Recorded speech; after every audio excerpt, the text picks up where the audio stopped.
اللہ کے نام سے جو بڑا مہربان نہایت رحم والا ہے۔ السلام علیکم ورحمۃ اللہ وبرکاتہ۔ 5 لوگوں کو مرتے وقت تھوڑے سے بھی تکلیف نہیں ہوتی۔ وہ 5 لوگ کون سے ہیں جانیے ہم ویڈیو مکمل دیکھ کر کہ مرتے وقت کے مسلمانوں کو جو تکلیف ہے اس پر اللہ رب العزت کے جانب سے نیکیاں عطا کی جاتی، جیسا کہ سنن ابن ماجہ میں روایت حضرت عائشہ رضی اللہ تعالیٰ عنہ مروی ہے کہ رسول اللہ صلی اللہ علیہ وآلہ وسلم ان کے پاس تشریف لائے، اس حال میں کہ ان کے پاس ان کا کوئی قریبی رشتہ دار موت کے صحتی میں مبتلا تھا۔ رسول اکرم صلی اللہ علیہ وآلہ وسلم نے مشاہدہ فرما کر حضرت عائشہ رضی اللہ تعالیٰ عنہ سے فرمایا، اپنے رشتہ دار پر غمگین نہ ہو، اس لیے کہ یہ اس کی نیکیاں ہے۔ نیز حضرت عائشہ رضی اللہ تعالیٰ عنہ سے اس مضمون کی روایت ہے کہ جب سے رسول اللہ صلی اللہ علیہ وآلہ وسلم کی وفات کے تکلیف میں نے دیکھے، آپ میں کسی مسلمان میت کے حالات نزع کے تکلیف کو اس کے حق میں برا نہیں سمجھتی۔ بس مذکورہ حدیث سے معلوم ہوتا ہے کہ نزاع کے وقت ہونے والے سختی مرنے والے کے بد اعمالوں کا ہرگز نتیجہ نہیں ہوتی۔ مسلمان کے حق میں اس پر اجر و ثواب اور گناہوں کے معافی کی امید رکھنے چاہیے۔ ناظرین، 5 لوگوں کو مرتے وقت تکلیف نہیں ہوتی۔ حضرت سیدنا عثمان غنی رضی اللہ تعالیٰ عنہ نے فرمایا تھا، دنیا میں 5 لوگ ایسے ہیں جن کو مرتے وقت تکلیف نہیں ہوتی، ان کے روح آسانی سے نکلیں گے۔ حالات نزع میں انسان کے آدھی روح اندر ہوتی اور آدھی روح باہر ہوتی ہے اور بندہ تکلیف میں ہوتا ہے۔ اس وقت انسان کو پیاس اتنی لگتی ہے کہ انسان یہ چاہتا ہے کہ سمندر کا پانی پی جاؤ، اور اگر بالفرض 7 آسمان کا پانی وہ پی جائے پھر بھی اس کے پیاس کبھی ختم نہیں ہوتی۔ روح نکلتے وقت انسان کو جو تکلیف ہو رہی ہوتی ہے وہ ناقابل بیان ہے۔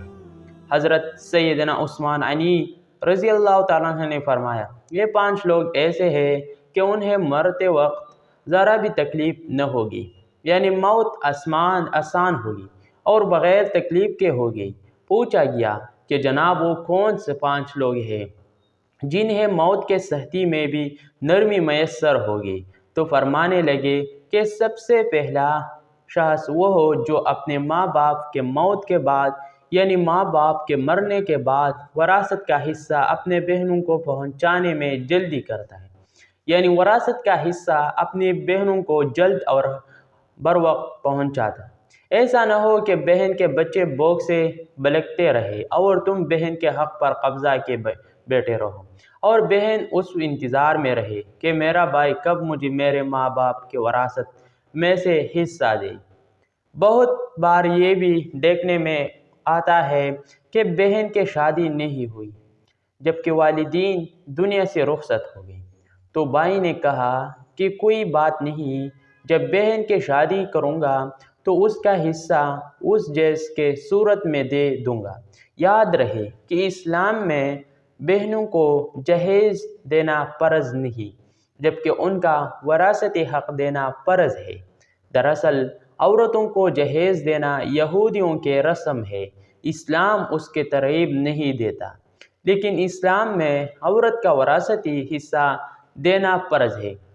واضح رہے کہ والدین کے درقہ میں جس طرح ان کے نرینہ اولاد کا حق و حصہ ہوتا ہے، اسی طرح بیٹیوں کا بھی اس میں شرعی حق و حصہ ہوتا ہے۔ والدین کے انتقال کے بعد ان کے ترکہ پر بیٹیوں کا حتماً تنہا قبضہ کر لینا اور بہنوں کو ان کے شرعی حصے سے محروم ناجائز اور سخت گناہ ہے۔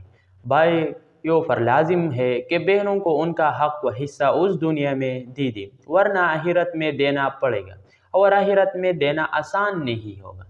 حدیث مبارکہ میں اس پر بڑے وعیدیں آئے ہیں۔ حضرت سعید بن زید رضی اللہ تعالیٰ عنہ فرماتے ہیں کہ رسول اللہ صلی اللہ علیہ وآلہ وسلم نے فرمایا، جو شخص کیسے کہ بلشت پر زمین بے ازراہ ظلم لے گیا، قیامت کے دن ساتوں زمینوں میں سے اتنی ہی زمین اس کے گلی توکے پر ڈالی جائے گی۔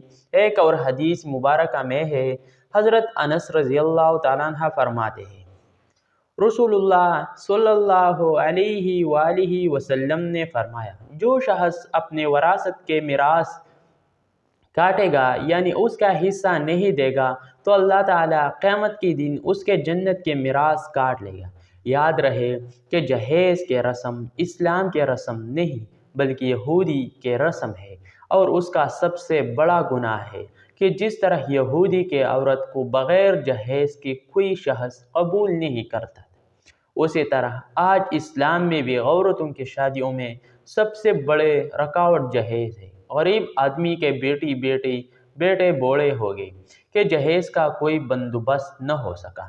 اسی طرح اگر کوئی شخص یہ کہے کہ میں بہن کا وراثتی حصہ تو نہیں دے سکتا، البتہ جب اس کے شادی کا وقت ہوگا تو جہیز دے دوں گا، لہذا فرمائے گا کہ بہنوں کو ہر وقت حصہ دینے والے کے روح موت کے وقت بڑے آسانی سے نکلتی۔ ایک عورت کا بھائی جب فوت ہوا تو اس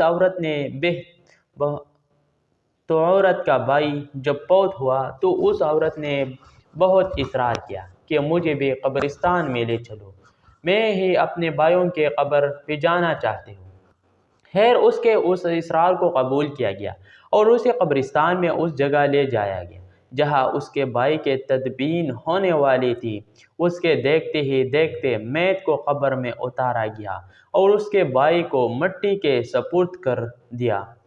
جب دعا کے بارے آئے تو تمام عزیز و قارب کے سامنے اس روتے ہوئی بہن نے آسمان کے جانب اپنے ہاتھ اٹھائے اور آسمان کے جانب دیکھا، اس کا بل ہو رہا، آنکھیں چم چم برس رہی۔ اس نے ایک ایسے دعا کی کہ لوگوں کے مرد زمین کو جھکا دیا۔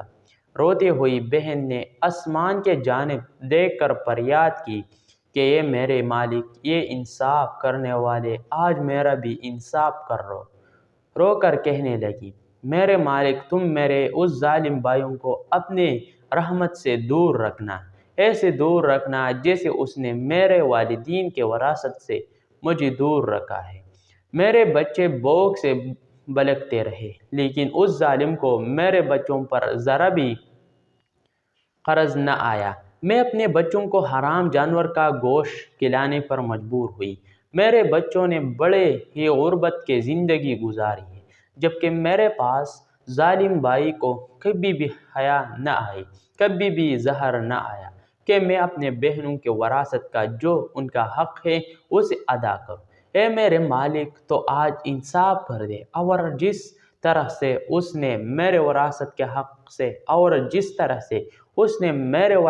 حق سے مجھے دور رکھا ہے اسی طرح تو اسے اپنے رحمت سے دور کر دے۔ تو ناظرین، صرف ایک لمحے کے لیے دل پر ہاتھ رکھ کر یہ سوچو کہ جب تم اپنے بہنوں کو ان کے وراثت کا حق ادا نہیں کرو گے تو کیا تمہارے بہنیں تمہارے لیے مغفرت کی دعا کریں گے یا جہنم کی دعا کریں گے؟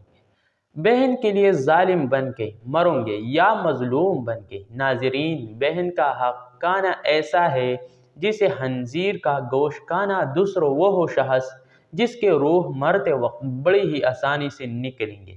فرمایا، کثرت سے صدقہ کرنے والا شخص یعنی ایسا شخص جو اللہ اور رسول اللہ صلی اللہ علیہ وآلہ وسلم کے رضا کے لیے اپنے مال و دولت میں سے یہ صدقہ کرتا ہے کہ جب وہ اپنے ایک ہاتھ سے کسی کو دیتا ہے تو دوسرے ہاتھ کو پتہ بھی نہ چلے۔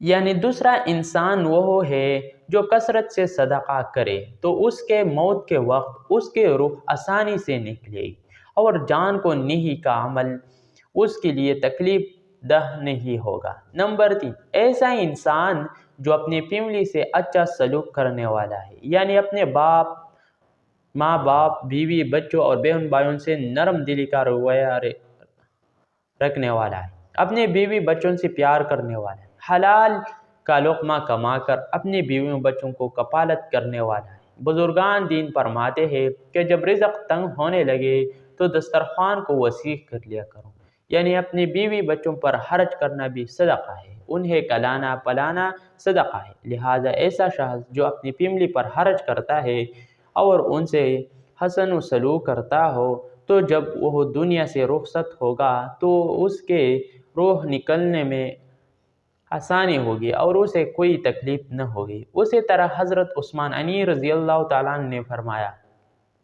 جو شخص یہ سوچ کر نماز ادا کرتا ہے کہ جو نماز وہ ادا کر رہا ہے وہ میرے نبی صلی اللہ علیہ وسلم کے آنکھوں کے ٹھنڈک ہے، نماز دین کا ستون ہے، نماز مومنوں کے معراج ہے، اسلام و کفر میں تفریق ہے، تو 5 وقت کا نماز موت کے وقت کیسے قسم کے سختی میں مبتلا نہ ہوگا۔ پھر فرمایا 5واں وہ شخص ہے جو قرآن کی تلاوت کرتا ہو، یعنی خود بھی قرآن پڑھتا ہو اور دوسروں کو بھی قرآن سکھاتا ہو۔ پھر فرمایا راتوں کے تنہائیوں میں اٹھ کر قرآن پڑھا کرو اور قرآن پڑھتے وقت رویا کرو۔ فرمایا کہ اگر رونا نہ بھی آئے تو رونے کی کوشش کر لیا کرو۔ حضرت علی حجویری گڑھ بخش رحمۃ اللہ علیہ سے کسی نے پوچھا کہ حضرت اگر رونے کی کوشش بھی کرے اور پھر بھی رونا نہ آئے تو پھر کیا کرے؟ تو فرمایا کہ پھر اپنے مقدر پہ رویا کرو، کیا تم اتنے سنگ دل ہو کہ تمہارے آنکھیں آنسو نہیں بہاتی؟ اللہ پاک سے دعا ہے کہ ہم سب مسلمانوں کے موت کے وقت سختیوں کو دور فرما کر ہمارا خاتمہ ایمان پر نصیب فرمائے، آمین۔ ناظرین، کمنٹ باکس میں اللہ تعالیٰ کے 99 ناموں میں سے ایک نام ضرور ٹائپ کرے۔ ویڈیو دیکھنے کے لیے بہت بہت شکریہ۔ اگر ویڈیو پسند آئے ویڈیو لائک کرے، ویڈیو شیئر کرے اور مرحبا اسلامک ٹی وی چینل ضرور سبسکرائب کرے۔ بہت بہت شکریہ ویڈیو دیکھنے کے لیے۔